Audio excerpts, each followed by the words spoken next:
Congratulations! You are tuned into Dov Baron's Leadership and Loyalty Show, the #1 podcast for Fortune 500 executives and those who are dedicated to creating a quantum leap in leadership. Your host, Dov Baron, is the founder of FullMontyLeadership.com. He's an executive mentor to leaders like you, a contributing writer for Entrepreneur Magazine, CEO World, and he's been featured on CNN, Fox, CBS, and many other notable sites. Dov Baron is an international business speaker who was named by Inc. magazine as one of the top 100 leadership speakers to hire. Now, over to Dov Baron. Welcome, dear friends, fans, and fellow aficionados of leadership excellence. Welcome to another episode of Dov Baron's Leadership and Loyalty Tips for Executives, part of the Full Monty interview series. I'm here today with a special guest, and we're going to get to that in a moment. But here's my question for you. In a time when there is a lot of hyperbolic conversation around global warming, the change of the planet, is there some way for this to come together in a left and right way? Very oftentimes we look at these things and see them as, like trying to save the climate as being a very left thing, and on the right, sometimes a denial of that. But is there a way to bring the two together so that it's focused on commerce and economics and at the same time taking care of the planet? Well, our guest today is about to reveal to us something that is incredibly innovative. Our guest today is David Katz. David Katz is featured on the TED.com site. That's not TEDx, that's TED. He's a superstar on the TED site, speaking about something called Plastic Bank. Now, I'm not going to tell you too much more about David other than he's won a bunch of awards and the TED Talk has gone viral and has been very effective. So let's just jump right in and welcome, put your hands together and help me welcome David Katz!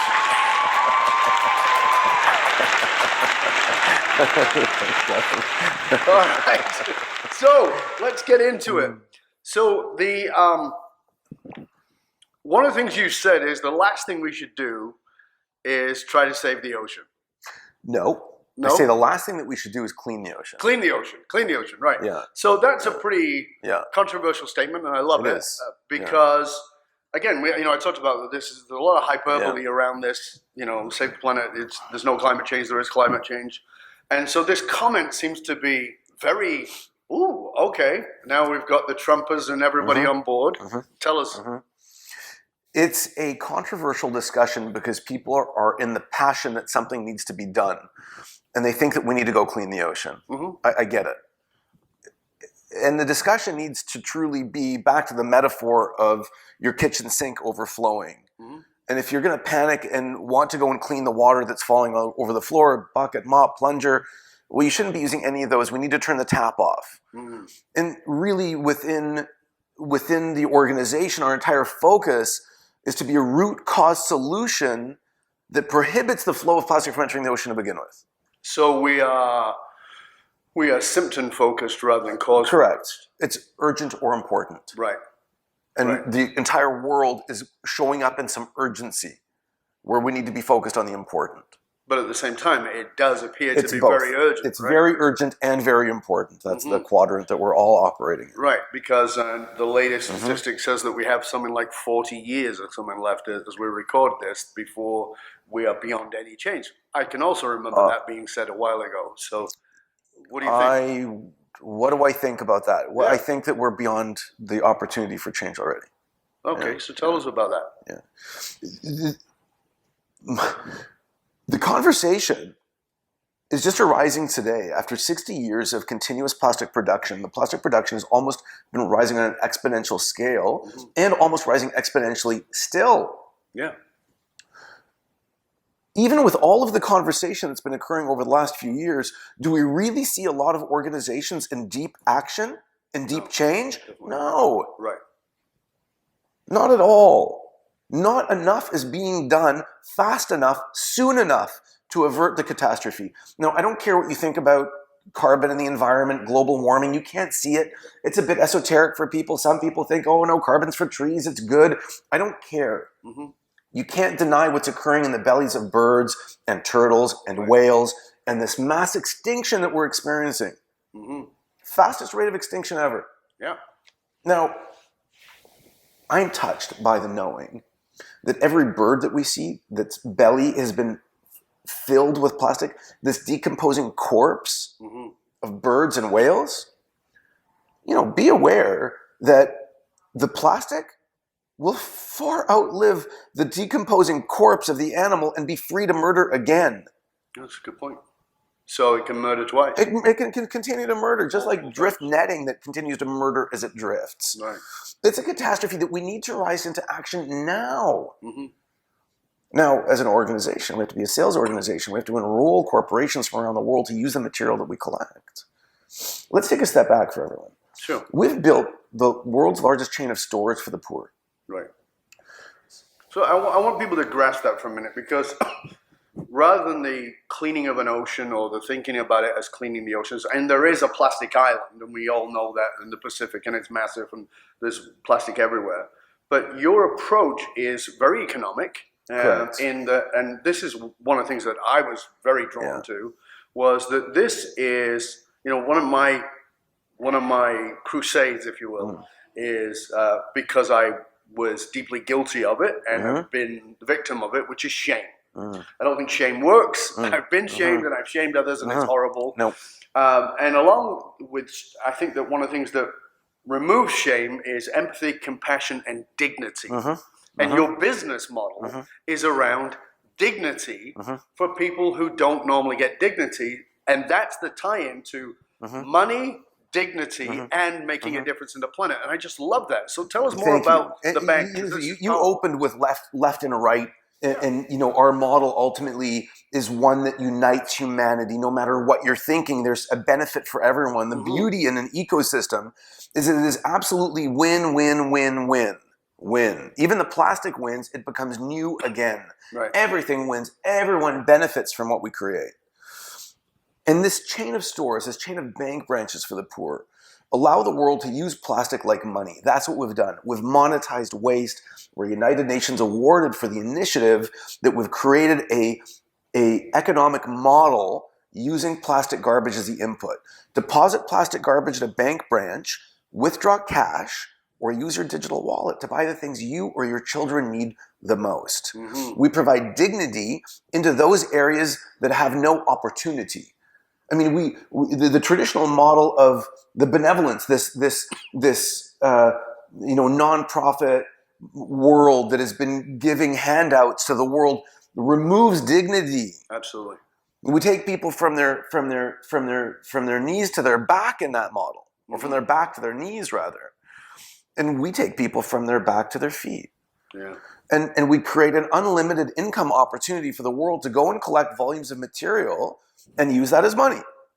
It's just so simple. It's so simple. It's plastic by mass as a form of payment. Now that plastic we collect is social plastic. That's the trademark for it. I can't think of something more eloquent for it. It's social plastic. It's something that's been gathered by the world, for the world, putting into action, being in the stewardship of all life. Because every piece of material that's prohibited from flowing into the ocean serves every living organism alive today and will be alive. Right. We're serving this generation, the next generation, and generations in the future. Truly societal, truly social, truly where humanity lives. Right. We've lost humanity. We've removed ourselves from the notion that we are as a result of others. This African proverb, Ubuntu. I am because of you. I am because of life. That's what we are. I just love this, and I love the fact that many of the people who are getting involved are homeless people who would not totally lost their dignity. They don't even know that they have an opportunity for dignity. Right. Operating. I mean, there are billions of people around the world still living under $2 a day. Yeah. There's a lot to unpack in that conversation as well. However, the greatest contributions of ocean-bound material are coming from those areas with extreme poverty. And if you live in a country that has no government, really, they don't have money for food for the population, vast amounts of homelessness. I mean, there are areas that have 1 million people in a slum, in one simple slum. cities of people living with no hope or opportunity. And what is it like? What could it possibly be like to not have a home, to not have an address, to not have hope, to not know what may be occurring tomorrow or the next day, where your children die from simple infection? How do you become a contributor to humanity? You can't. No. Do you want to? Of course. Are they the most resourceful in the world? Yes, because they have to be. Right. Because if they're not, they die. Yeah. They're resourceful. They want to contribute. They want to have opportunity. They want to be. I live in a quote that reads, "We have the opportunity to choose who our children's parents will be." Oh, I love that. Who's that by? Do you know? David Katz. Oh, I've heard of him. We have Say the that again. opportunity. We have the opportunity to choose who our children's parents will be. You know, when people say, I want to be a great parent, I don't think they think of it in that They don't way. think that they get to choose and that life is a choice and they get to stand forward in that. Well, I don't think they get. I think they think about whether I was a good parent or whether I gave my kids things, or whether Oh yeah, I was. no. But no, that's, no, But no, it's that's- really. no, I no. always say Who are leadership you? is by example. Only. Yeah, And so, especially with children, they don't do what you say, they do what you do. exactly. Have you seen that Australian advertisement about smoking? No, which one? It's fantastic because it's an adult with the kid always following them, Right. always mimicking the parent. Yes. It's a brilliant So ad. it's the same quote. Yeah. So you get to choose who your children's parent will be. Because I think that we think our kids learn from what we tell them to do, but you're absolutely right. Kids learn from what they see. What they see. Yeah. And so when we stop and actually do a different thing, there's an example I give in my last book, Fiercely Loyal, where I talk about that Ralph has applied for a job in a company. He's very excited to go work for this company. He thinks that there's an alignment of values and everything that matters to him. He's been interviewed online, and now he goes to the office, and he walks into this beautiful open office, and there's a front desk, and the person at the front desk welcomes him, and he says, "I'm here for my meeting with HR." And oh yeah, wonderful. Would you like some water? He says yes. And then she says, "Would you like it chilled or would you like it room temperature?" He says, "Room temperature." She gives him a bottle of water. He goes and sits down. She puts her head down, goes and lets the HR know that he's here. HR comes out. He's gone. Where's Ralph? I don't know. Maybe he went to the bathroom. They wait a few minutes. Ralph doesn't come back. What happened to Ralph? And that's the question I ask in the book. Why did Ralph disappear? Because he went home. Why? Because you gave him a bottle of water and he showed that your values on the website and the values in your conversation are misaligned. And as parents, very often that's the truth. My stepdad used to have a cigarette hanging out of his mouth and his eye half closed as the smoke would go in and say, "Don't you ever smoke." And everybody in my family except me became chain smokers. Right. And what you're doing is you're taking this at a grand level, really. It's interesting because it's a grand level and such a basic level. It's basic. Right. Which is pick up that bottle because it actually might has value. It has value. It has value. Everything has value. Right. So it's not just pick up that bottle because it's good for the planet. It's like you can feed your children.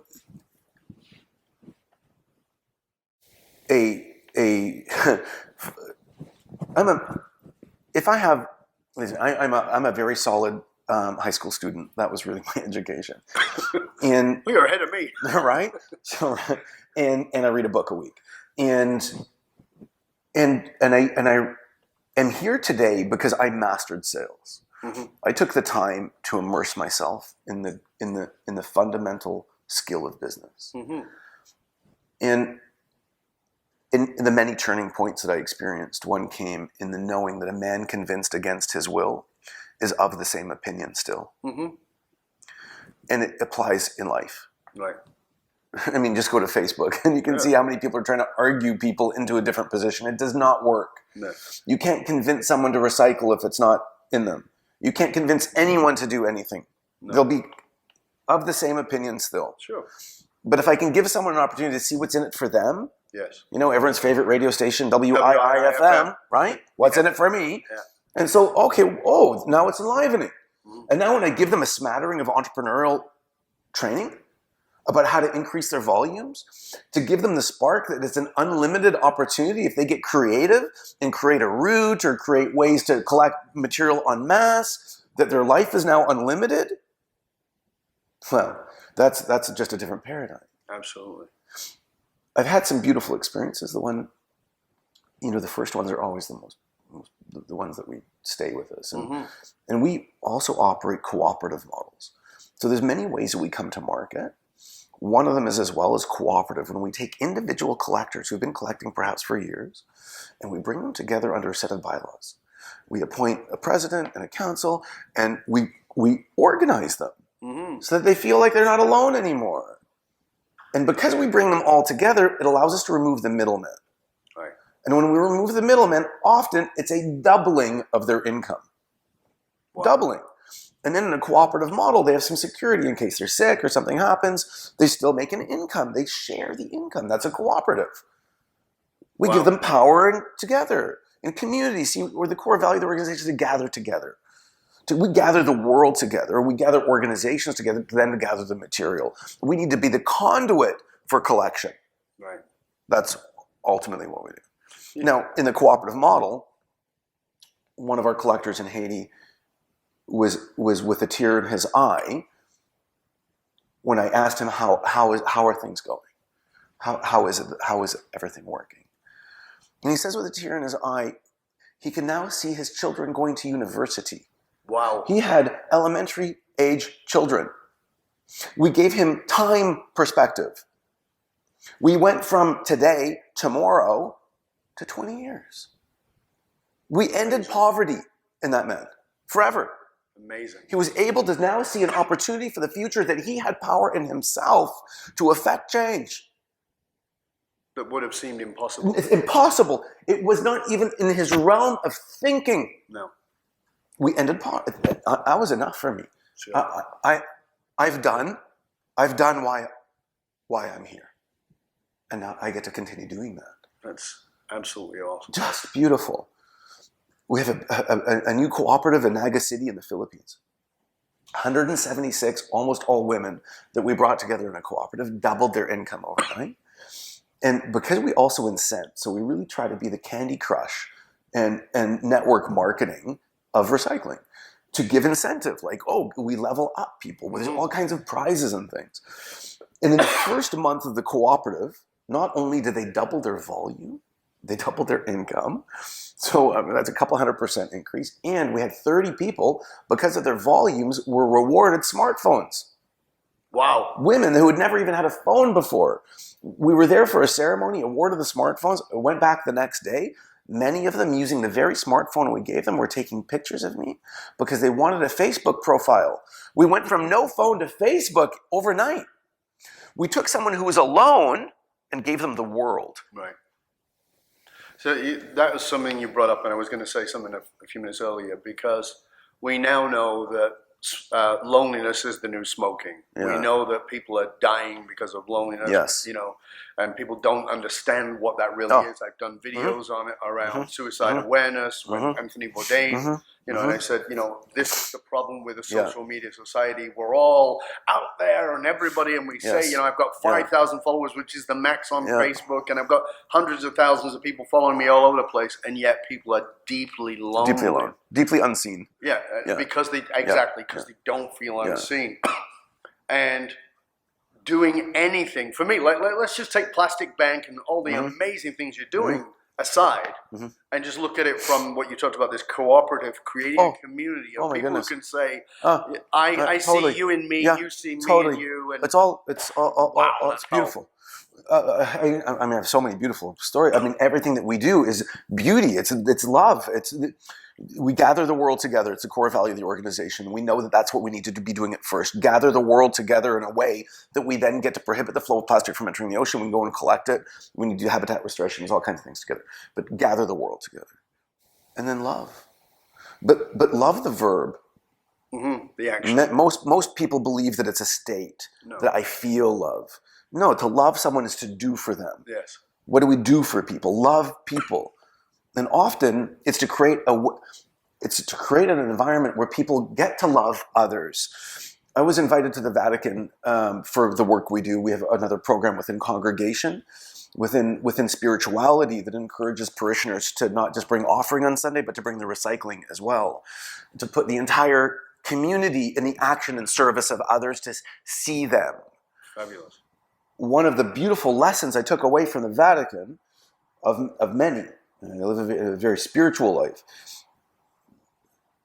I came to learn of an order of sisters, that the entire order, that every sister's role was to have herself invited into the home of the poor for dinner. How counterintuitive, but how beautiful. Mm-hmm. So that you could create a space where even the poor could feel like they had value and service. That's what I was saying about the dignity piece. Right. Because, I was a very poor kid, and we got stuff from the Jewish Benevolent Society. Right. And I remember how shitty that felt. Right. It was good that we got some clothes, and it was good that I got a school uniform, and it was good that I got, I'm not judging it. It was good that I got them. And I get it. But it felt like it was an insult to my dignity. Yeah. I'm not pro-charity, even though I'm pro-caring for people. People don't get that. But it's the dignity piece. And that when those sisters say they want to be invited into the homes of the poor, it's because there's such, you know this, because you've been to these countries, and we've been to these countries where people are so poor. We were in Fiji. I'll give you this. This is on our honeymoon 20 years ago. And one of the things I noticed was, I said to my wife, there's plastic here. Look at this on the coral. Right. 20 years ago. It's much worse now. And I was kind of shocked by that. And we were being given a tour by Joeli, who was this big ex-Fijian rugby player. And I don't know if you know Fijians, but they're built like brick shit houses. They're solid. And he invited us to his home. And we went to his home. Now, obviously, we're tourists. We got a lot more money than them. He invited us to a home, which is a shack. It's a tin garage in somebody else's house. But it's a shack with bamboo mat on the floor. And he serves us in a tin bowl, cassava and fresh fish that he caught that day. It's an awesome meal. With lime on it, right? And chili. It was my wife still talks about it 20 years later. Because she was born in Fiji. It was her favorite meal. It was delicious. But sitting on that floor with little tiny baby cockroaches crawling around things, sitting on that floor, I knew that guy felt like he was doing something spectacular. But at the same time, I felt deeply honored. We felt deeply honored to be in his house. And at that point, there's a complete leveling. And it's the interesting. What I hear in your TED Talk is what I hear in my conversations with you when we talked last time, is that this seems to be about leveling. It seems to be about equalizing. And again, it doesn't matter, because you could be, let's say you're a person who says, there is no global warming. I don't believe in the Paris Climate Accord. I don't believe in any of that. I'm a believer in making money and make the world better by making money. Right. You can get on this. Totally. You can say, I totally believe in saving the planet. You can get on board. This. Totally. And you can be a homeless person who says, I don't give a shit. Because I just got to feed my kids. I got to eat today. Exactly. I got to have a roof over my head. And you can get on it. That's what I loved about this philosophy of the plastic bank, is that it's equalizing. So the question that comes up is it in place in big cities, and is it in place in places like, where there is such gross amounts of poverty, like you talked about, like the ghettos and the slums of India, where there's a million people in a slum. A lot to unpack in the conversation. Yeah, of course. We firstly need, in the communication here, we need to be everywhere. We need to be everywhere. Right. We're gathering the billions of people on the planet to be in the monetization of material value. We're ultimately a digital platform that allows for the creation of ecosystems around us, self-formulating ecosystems. There's a banking application, it's an IBM blockchain-based banking application that allows this to happen everywhere. Right. Our focus right now, internally, is to be focused on those areas that are the greatest leachers of plastic into the ocean. That's really the beginning of this. And so we need to be there. And we continue to focus on areas like Sao Paulo, which is our first mega city. So that mega city, and that's where we get into the this congregation model. See, we need to be exponential. We need to be everywhere simultaneously, very quickly. The world needs to be in action now. Not enough is being done. Right. And so how do we build exponentially? How do we create self-formulating ecosystems around the world simultaneously? Now, of course, we have to test, we have to do, there's many things we have to do in the process of it, but that's where we get into congregation. That's where this opportunity to benefit society by spirituality and bringing people into a place where they can bring their recycling as well. Now, as we go back into the previous communication about giving dignity, if within Catholicism, if you're tithing and you don't have anything to give, but now you can at least bring your plastic, or you can collect and be in the service over creation as well. Yeah. We also give you additional inclusion and dignity as well. Mm-hmm. You see, it continues to be win-win. There's nothing that you can't unpack to see the gift and beauty of it. And within Sao Paulo, 20 million people live in the city. Crazy. Some 60% go to church every Sunday. Mm-hmm. 12 million people. Right. Wow, what if we can get 12 million people in one city bringing all of their recycling to all of those locations that already exist and use that value to build the entire society? Well, that's powerful. It's very powerful. So I want to come at it from a different angle for a moment, and that is... a friend of mine is in that industry of the recycling business, and he exports to China. Mm-hmm. One of the things we know is China's buying less than it ever was. It was the largest purchaser of recyclable goods. Now, let's be clear. They were the largest purchaser of garbage for a long time. Mm-hmm. And they're stopped taking garbage. Right. Awesome. As well they should have. What a bold statement for them. They caused economic chaos within the garment industry within China because all of that material that was going into garments, right? Mm-hmm. So polyesters, yes. Which is not optimal either, by the way, because a bottle should go back to a bottle. It can be infinitely recycled into a bottle. Ridiculous. It goes into clothing. And so China was importing all of this material as garbage. People were just stuffing containers with crap. Right. And shipping it to China, and China finally stood up and said, "No more crap." They're dying for raw material. So what it's doing and forcing is creating a recycling infrastructure around the world where people have to pelletize the material and not ship waste material around the world. And so it's creating additional recycling opportunity around the world in an opportune moment. Whatever others may think, I think China does a lot of things really, really well. Mm. Well, the other side of that is, part of that argument is that a lot of what we saw our recycling when we're down here and we put this there and all the different, and one of the things I was reading recently was how much is something like 60% of recycling does not get recycled. So what happens when more than 60? Okay, so tell us about that. So there's an economic equation. Now, our focus, again, I'm going to come back to being a opportunity to stem the flow of plastic in the ocean. 80% of it's coming from the world's most impoverished communities. Yes. Most of it's coming from areas of extreme poverty. So right. It's a little bit easier in those areas because even a penny makes a big difference. Sure. But like within North America, and being the consideration that only 10, maybe 11 U.S. states actually have a bottle deposit program. What? I did not know that. 10 or 11 out of 50 states. I think it's 10. 10 out of 50. So right. That's insane. It's insane. Wow. So certainly there's an opportunity in North America. Certainly there's an opportunity to use plastic as money.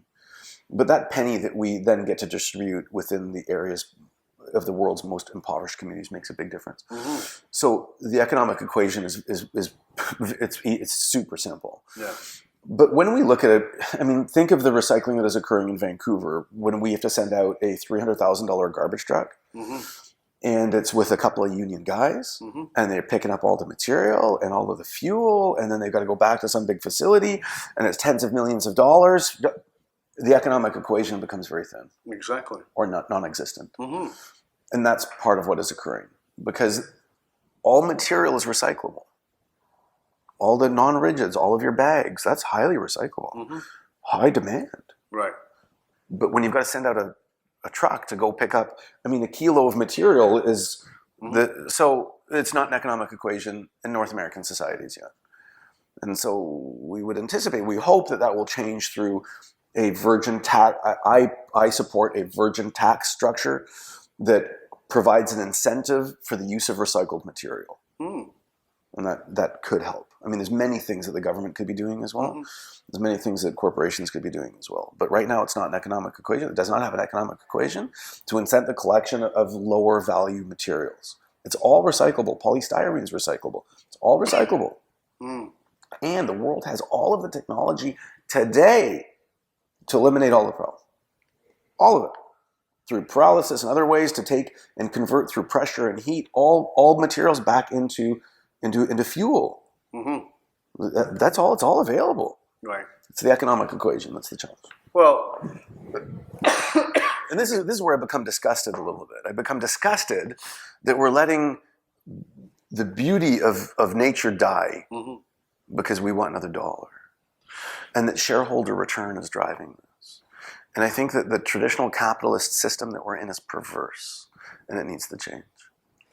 So that's a huge subject, and we both are very aware of B Corps and companies that are conscious capitalism and all those, and big fans of that. But it's slow, man. I mean, it feels to me like it's glacially slow. It is, yeah. Sure, there's 2 conferences a year, but it's glacially slow. Yeah, if the world could change through conferences. Yeah, right. Yeah. I mean, it might raise some awareness. Sure, totally, but it's not fast enough. Not at all. So, this is a fast model because it's not reliant upon. Yeah, I'm not waiting for anyone. You're not waiting for stockholders or for CEOs. Yeah, we sell so the material we collect on volume, we sell to great corporations like the German consumer goods company Henkel, who manufactures Fa and Persil and a whole bunch of other things. And then SC Johnson, who, we're going to be in all Windex bottles coming up in July as well. They're beautiful organizations. Now, they're the ones that are acting quickly. Why? Okay, well, I'm a core values-led organization. It's really simple to walk into an organization and see the core values that they're exhibited and then their actions. Now, I don't think that there's any surprise that both of those companies are family-owned. Of course. Family-owned organizations. And even SC Johnson, it's making the world a better place. It's not SC Johnson selling more window cleaning stuff. Right. The entire ambition of the Johnson family is to make the world better. They're using the company as a conduit for change. So very simple for them. They're like, this makes sense. Right. This is making the world a better place. Let's work together. And even Henkel, you walk into Dusseldorf in the office, and they've got their core values on big pillars in the main lobby. Family, sustainability, powerful. Of course, it's real and alive in them. You walk into the Procter & Gamble head office in Geneva, of the core values, winning. It's not win-win. No, it's winning. No, it's winning. Yeah. We will win. If everyone else has to lose, so be it. So of course they're not in fast action. But do you think, I think that there's going to come a point where they will have no choice. But the problem with that is it's a tipping of the, they may have no choice when it's too late. Yeah. You know what I mean? And we need them to have a choice now. Because as you know, my work is around purpose-driven organizations led by purpose-driven leaders, creating purpose-driven cultures, not only within the company, but within those that they impact. And I'm always sort of pushing towards that. But here's the thing. Very often I'll walk into a company and I'll see those values on the wall, but they're not a verb. They're not actionable. Because, the stockholders are saying, well, we got to do better. So this is also a way for them to raise profit too. And that's why it's so beautiful. That's why, because I can't convince them against their will. Right. We have to give them an opportunity to connect with the consumer.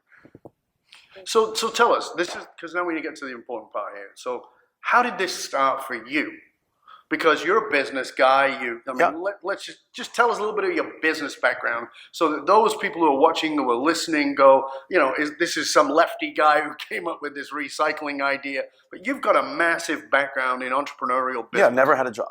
Never had a job. Never had a job. I was a waiter once through college, but I felt that was that was entrepreneurship as well, because the better I took care of the customer at the table and the better I sold and served, the more I would make. So it was just a platform for me to make tips in the end. So that was really self-reliance as well.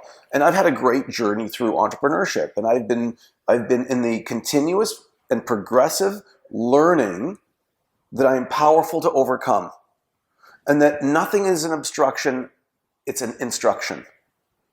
That's very good. Nothing is an obstruction, it's an instruction. Correct. I like it. Right. And then I really quote Ryan Holiday, the author of The Obstacle is the Way, a beautiful book, beautiful, easy read, so gorgeous, that every obstacle ultimately is an instruction, not an obstruction. It's powerful and it's important. So I've been an entrepreneur, having to overcome all the time. There's nothing that I can't overcome. And I live in the knowing that everything that I'm doing today is not against the laws of physics. We're not doing anything against the laws of physics. No. I'm amazed at how many people, even at the outset, were like, "Oh, you can't do that. That's not going to work." And what about the recycling? What about? It's not against the laws of physics. Of course, we can figure it out, and we get to become the people who become the people to figure it out. And I think that the one constant or the consistent message that I love to communicate is that in any great grand challenge, this global grand challenge that we're facing, that we're beating, came with a tremendous amount of fear at the start. Self. When I had the idea to create something that could fundamentally shift society and put billions of people in the action and stewardship over creation, it was a bit daunting. Of course. I mean, of all of the other, oh my goodness, I'm going to have to create something that's going to be a multinational. I'm going to have to sell to multinationals. I'm going to have to communicate with the illiterate, the fearful, the violent. I'm going to have to, there's 2,000 dialects in Africa. How are we going to face that? How are we going to build a supply chain, logistics? Whoa, David, you can't do it. I had the idea. And then, of course, I had the fear. And such a gift, that I had a moment of consciousness. And that moment of consciousness, a quick moment of consciousness, David, you don't need to be the person that could do this. You need to become the person who can. So embark. And then the gift is yours. The purpose of a goal is not to achieve the goal, but who it forms you in the process of moving towards it. And so that was the gift of it. I was able to say, okay, I choose it. I choose to become that person. Yeah. I'm choosing to be the father that my children need. I'm choosing to be the father that the world needs. But how did you come to the idea? Do you know? Yes. I think it's important to understand that I grew up at the ocean's edge. I grew up at the beach. My father was a mariner. We sailed. We was always on the... And I was able from a child, 35, 40 years ago, to begin seeing the degradation of the environment then. It's been in my realm for my life. Right. Where what's occurring now is just occurring for people. They're just like, what? There's plastic in whales? Like, what? No, it's been happening for decades, everybody. Right. So I was aware of that. So I was always in that consideration. We're the summation of every experience and every decision that we've ever had. Of course. So people ask me this all the time. Of course. And the authentic answer is, it was my entire lifetime that got me to where we are. Right. Period. Okay, where were the moments? Well, one of the moments occurred when I attended an event in Silicon Valley at Singularity University. And it was an executive program that talked about global grand challenges and about all the technology and what was occurring in life, this abundance, this opportunity for life. And one of the seminars was on additive manufacturing or 3D printing. And Avi Reichenthal was the CEO of 3D Systems. He was providing the seminar in 3D printing and had this big brown belt that was one solid piece of manufacturing. Now, it was plastic. It came from a strand of plastic, and then using technology manufactured this belt. Right. Cool. And it was brown, and it had the 70s look. And I'm like, well, Avi, how much does the belt sell for? Well, $80. Well, what's the material cost? $10. And in that moment, I was like, oh, hold on a second.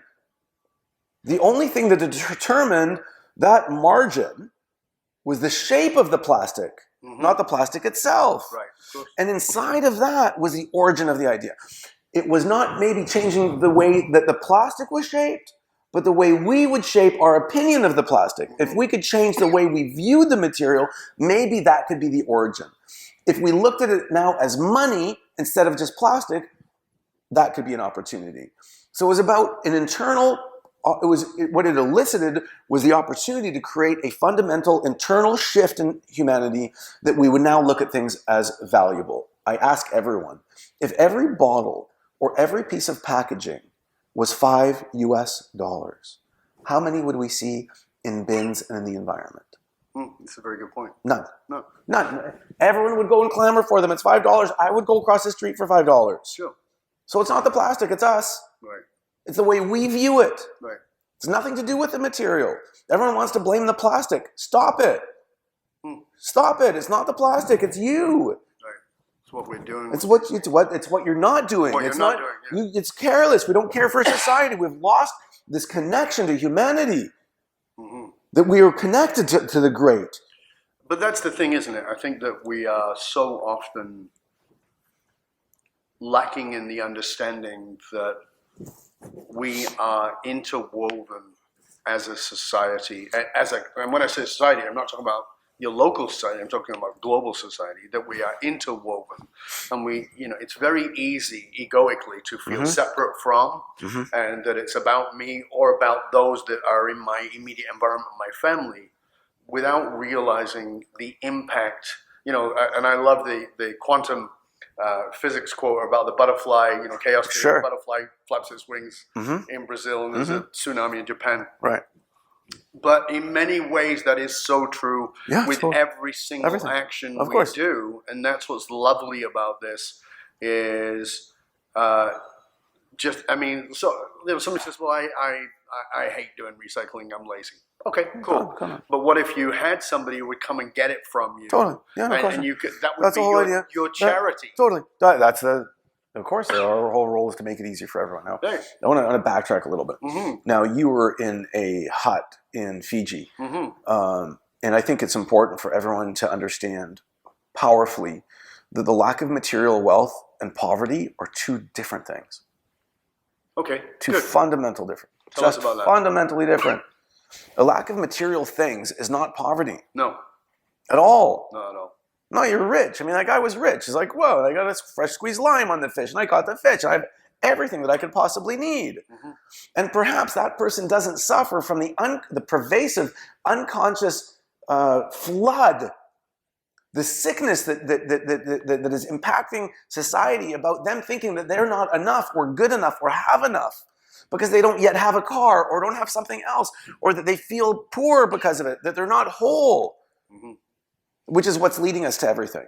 Yeah, I think that at a deep level, we live in a society that feeds greed, I believe I think greed is a result of not feeling worthy. Yeah, but I was going to say, it feeds greed by telling you you're not enough. Correct. And that and so therefore, if I have that, I'll be enough. And and I understand the psychology of marketing. I've designed it. Yeah. But the understanding is that, somehow if you buy this deodorant, chicks will go for you. Totally. Right? Or buy this body spray, because they won't unless you do. Right. So you're not good enough unless you do. Right. So, your natural body odor is you may smell bad, is what they're telling you. You may smell bad, or your teeth aren't white enough, or everything else. Right. And the problem with that is, I'm so good now because I got a new Toyota.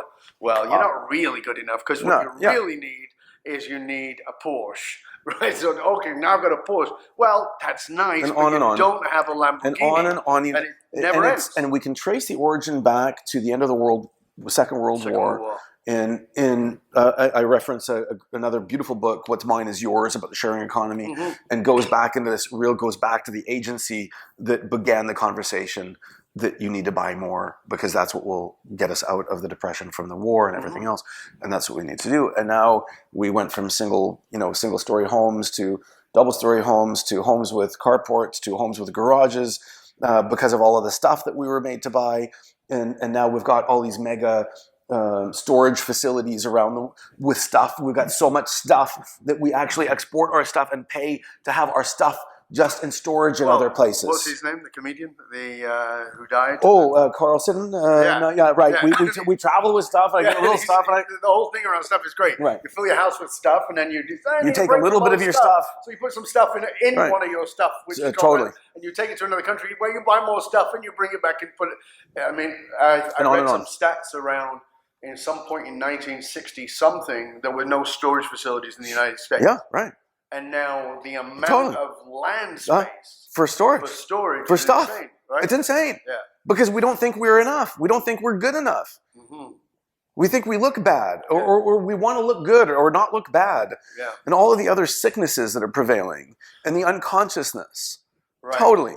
But again, coming back to the other side of that is this feeling, it's not, I don't believe it's true, but it's a feeling that is a lefty, hippie, socialist mentality to say that we need to stop being focused on having more. And I mean, you're an entrepreneur, I'm an entrepreneur. We're both capitalists. We both believe in a capitalist economy, but I think it's the form of capitalism. Would you agree? It's the form of capitalism. It's not No question. capitalism itself. Not at all.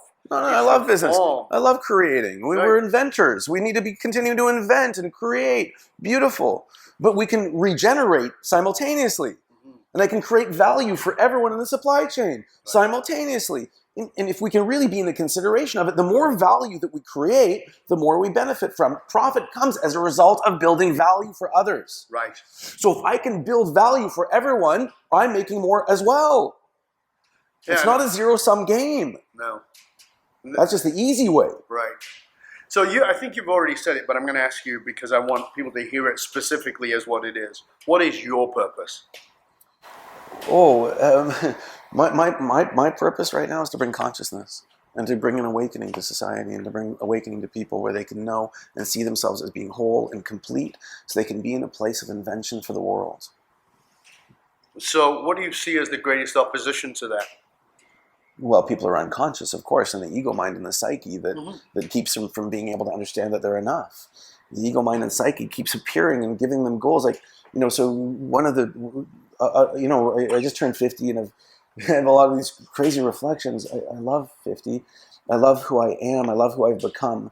And I live in the knowing that people are inventing, but most invent from the unconscious. Most invent from the psyche or ego attachment to thing, right? To this judgment, this attachment, this resistance. And they set goals based on something that occurred in the past that they feel that they're not valuable from, or whatever it may be. That they think that, when I have I'll have a new Armani suit, I'll have a Porsche, I'll have other things. And their goals are set from this unconscious, which is not real because that's the past, it doesn't exist. But when we create from the consciousness, from the real, from the true invention, from the power of all possibility, that's now powerful. Right. That's invention for the world because it's not out of self. Right. And so part of my mission, part of my purpose is to create the space for people to be in that, to be in the invention of the whole. Right. You and I had talked about that when we met previously, and it's one of the things I loved was because very often I see people operating out of fear. I do it myself. Yeah, we all do it. No question. We operate out of fear, and it's, I've been on a spiritual journey for at least 40 years, right? And for a very long time, and I know I can still slip into that because in the hierarchy of needs, your survival is first, and if you feel like your survival is threatened, suddenly the spiritual and the contribution and all those things go out of the window. And that was for me what was so inspiring about Plastic Bank. It was like, okay, we want to raise the consciousness of the planet. You and I talked a lot about that. We want to raise the consciousness of the planet. But how do you raise the consciousness of the planet? Well, give everybody yoga retreats. No. Right? No. Actually, it's lovely. It's wonderful. But if you can't feed your kid, I don't give a shit about yoga. Not at all. Right? So what you're doing is you're saying, let's feed your kids. Let's give you a roof. Let's give you some hope. Dignity, let's give you some time future so you can contribute. Community. Correct. Something to contribute. And suddenly you're in a different place about making a difference. And as you said, it doesn't have to be about, because we all know, especially those of us like yourself and me and my family, that we've traveled, and I've said this many times, I've been to very poor countries where people are far wealthier than the people here. Yes. Like you just totally. talked about. Oh my goodness. And all their family are around and everyone's smiling and they're all playing and they're having a barbecue. Yeah. And there's no thought that they're too fat or too thin or too this or too that or I don't have enough. Yeah, they just enjoy. They're not comparing their ass to Not Kim at all. Kardashian's. Right. The right car. Right. Right. Right. So there's this other wealth. Correct. But even to that, there is a survival piece, and that's correct. Even that. No question. So that's what that you're hierarchy of needs. We have to bring people out of that survival space, that sense of security. So they can look at love, they can look at connection, Exactly. they can look at contribution, they can look community, and now they can serve community. Yeah. That's where we get back to the core value to gather the world together. You see, we can lift people that they can then go and gather together as well, and have them then lifted and be in service. We live in a time, left, right, harsh, mild, whatever you want to call it, of political correctness and anti-political correctness, a time when people are often afraid of voicing their opinions. What's your bravest opinion that you sort of... Wow. My bravest opinion?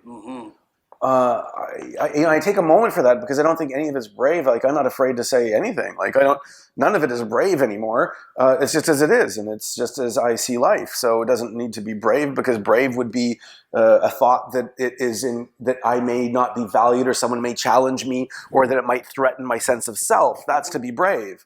But nothing can threaten my sense of self. I'm unlimited and powerful. Things that I find people be reactionary to is the knowing that we're beyond the tipping point. We're already beyond the tipping point. That's controversial for many. Many people don't want to hear that. Right? So what do you see that as meaning in 10, 20, when your kids are grown, their kids are grown? There's going to be much less, biodiversity, for sure. The norm certainly will be depravity of self. The norm will be pollution wherever we go. Those things. For the world is going to be perfect. The world is fine. I mean, it's been 60 years of plastic. Even if it's 1,000 years for all the plastic to degrade somehow, the world has survived mass extinction a number of times. It's us that's the issue. Right? Yeah. The line in The Matrix where Smith says, "You are the virus." Oh yeah, we are the virus. We're the virus. We're a virus on the planet. Right, and no question. We are roses. The virus will. The planet will survive. Yes. The virus is destroying things every day, as you said. Species are disappearing as we speak, which is horrendous and sad. I just saw last week that giraffes were put on the endangered list. I'm like, giraffes? Now giraffes? Right, but... I mean, the bumblebee. Yeah, the bumblebee, right? Are you kidding me? We won't survive without bees. Et cetera, et cetera, et cetera. But you know what? I need to have some cosmetic or something like that. And, I need to have some other, beef and, it's so... Yeah, it's... I'm showing up powerfully in the condition that is in my realm of influence. And I am standing powerfully for what is and what can be, and I won't stop in that. And I know that there has to be a change, and we know that change can occur in unforeseen ways. What I do today may have an influence over someone in the future in the way they show up for some other element. Right. That's what I'm doing. It's a journey of self. And I am becoming the person who can make change. And in my authenticity of that, in my vulnerability of that, I get to truly be an authentic leader and inspire others, which is a beautiful, beautiful thing. I think one of the unseen gifts of what is occurring are I have trouble even saying the words, fans. I have fans. It's really beautiful. It's so powerful. It's inspiring for me. And it continues to remind me I continue to need to become, because they have hope and they have inspiration. They look for mentorship and everything else. So that's beautiful. And I know that if I can continue being that person, I can influence others to be cause in the matter and create change, powerful. Then that's well lived as well. And I really feel like I've lived it. I've had so many amazing experiences. There was one of the centers we opened in Haiti. We opened up in a community of people with special needs. Now, in extreme poverty, of course, extreme poverty comes with ignorance. And they believe that if you had a child born with special needs, that you had done something evil in a previous life. And so you're ostracized. Your whole family's ostracized. Right. And so it's almost like a leper colony, where all the people with special needs live over there. Like, what? Because they did something bad. Right. What? It's our highest performing center. We created stability with solar power and Wi-Fi, and we gave dignity to those. And the special need could simply be just being born deaf. Right. Wow. Right. You'd be born deaf, and your family did something, so the whole family, your brothers, your sisters, your mother and father, are the others. But how awesome that you're creating dignity and community. Absolutely. So Absolutely. powerful. You know, I've had a big year this year. This has been a giant year. Now, that center became very meaningful because I had a daughter born with Down syndrome. Right. And the love and the gift of all of that, and the community that gets to exist because of that, beautiful. Now, she passed in June. Oh, It was a so big sorry. year. Yeah. And I have the depth of the love of that, which is a gift. And I share this story because everything is an instruction. Everything is an instruction. Nothing is defined. I get to be the inventor. I'm the creator. I get to stand forward to be in the invention and creation for what the world needs. And often it is just self, not necessarily what we've done. Right. And so that's the inspiration that I try to leave with people. That the authentic leadership itself, perhaps, is more than enough. Mm-hmm. As we draw to the end of the show, let me ask you, what is something really practical that you would want our viewers, our listeners to take action on in the next 3 to 5 days?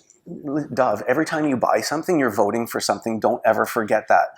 And if you stand forward for what's occurring in the environment and you think something has to change, then be careful with what you buy, because what you buy is what will be manufactured. It's a vote.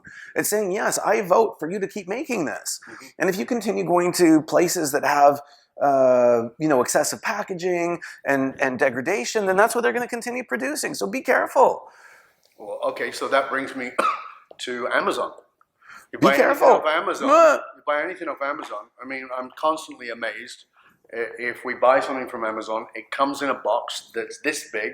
Yep. And there's this thing inside of it, that, and I'm like, what a waste. I Yeah. mean, I hope that the cardboard is recycled. Yeah. I take it to the right place to be recycled, but it seems like, Yeah, and yesterday I went to Best Buy to buy something because I wanted to support a local store, and I knew that they were price competitive, and I didn't have to wait, and all those things.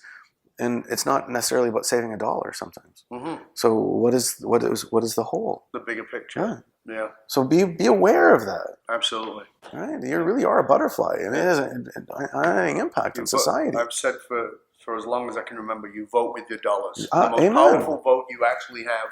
And it's not the one at the ballot. It's actually every day with your dollars. That's a whole nother. We could unpack capitalism and democracy. That's a whole different. That's a whole other conversation. We come back and have that Totally. conversation. Right. Definitely like that. Right. So as we come to the end, a little bit more playful. What is your guilty pleasure? Guilty pleasure. My guilty pleasure. I just came back from the sailing adventure in the Virgin Islands. Nothing to be guilty about. I just wanted to be. I like being. I'm really lazy by nature, really. Although I'm super busy and executing, I like being still. I just want to hang out. I enjoy. I enjoy being in a creative space. I enjoy being in a place where I get to be creative. And so there's things that allow me to be in that creative space. It's a guilty pleasure. Right. And I enjoy that. I enjoy thought. I enjoy reading. I have a super high addiction to chocolate. That's the guilty pleasure, right? The chocolate. So that's just a joy. And I could go on. I'm superhuman. And hold on, I'm not superhuman. I am superly human. If you understand, I understand. Right? So I'm so human. I'm fraught with my humanity, and I love that.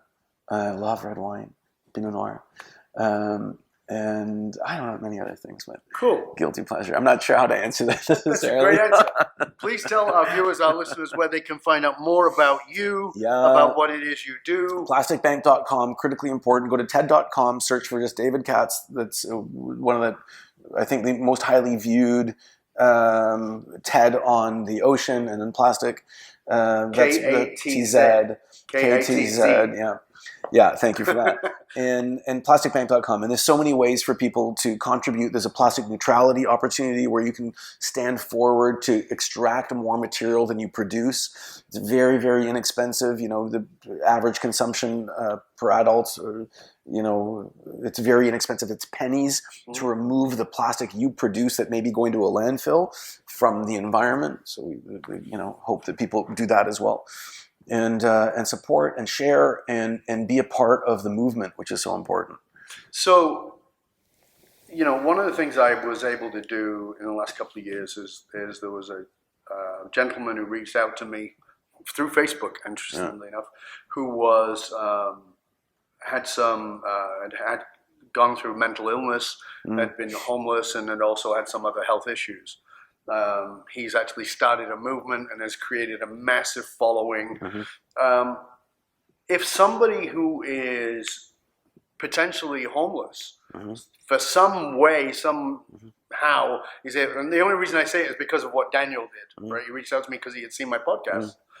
If somebody was watching this who was in that situation, where would they go? What would they do? You know, certainly through the website, that's very important as well. We have an entire plasticbank.com, and there's a conversation that can be elicited from there as well. Okay, cool. We love to have those conversations. Fabulous. So people want to participate in creating ecosystems with us, critically important. That's very important. And of course, in a global perspective as well. Wonderful. Yeah. Well, it has been a pleasure and an honor. Thank you. And I look forward to I think we should do part 2. What do you think? I think part 2, of course. We definitely should come back. I could talk forever. Yeah, you and I should have a great conversation about that. I love it. And I want to thank you, dear viewer, dear listener, for tuning in, for being part of this conversation. As always, I want to say to you the same as I always do, which is don't listen or just watch this podcast, because that's worth the hole in the donut. Transformation comes from application. Get out there and put it into action. I want to thank you for tuning in. I want to thank you for making us the #1 podcast globally for Fortune 500 listeners.